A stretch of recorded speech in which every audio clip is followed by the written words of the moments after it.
everyone. In this video, I'm going to discuss how to change your fingerings. That is, if you've learned wrong fingerings at any point of time, how to unlearn them and how to learn the correct fingerings. Now, I'm sure you've been in a place where you've ignored the fingerings written on the sheet music, or you've maybe made some bad decisions which led to fingerings that you're not comfortable with, and now you're stuck with them because you've learned them.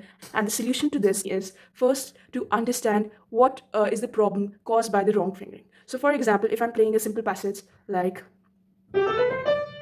now, the problem in this passage, in which I'm using 2, 3, 4, 5, 4, is that my hand is not comfortable, and the reason why it's not comfortable is because I am turning my hand on the fifth finger to the fourth finger, and as 4 and 5 are weak fingers, I'm really not comfortable with it, and it's also restricting my speed.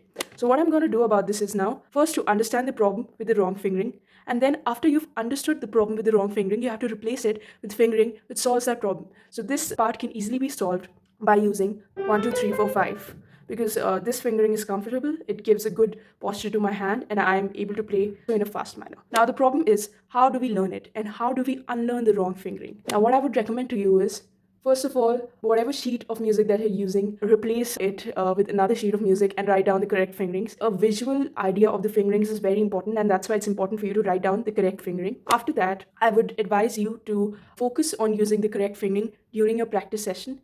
And by this, I mean consciously focus on it, consciously make an effort that you do not use the wrong fingering. And even if that doesn't work, what you can do is you can say the numbers out loud in order to ensure that you are using the correct fingering. So when you do that, when you speak the numbers out loud, it gives specific information to the brain about which fingering to use.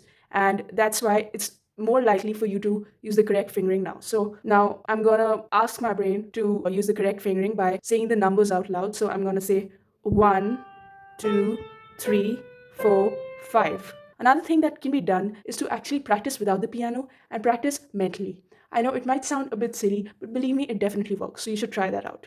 Anyway, that's it for this lesson. I hope it helped you. And in case you have any questions, feel free to comment down below. Bye bye. Happy practicing.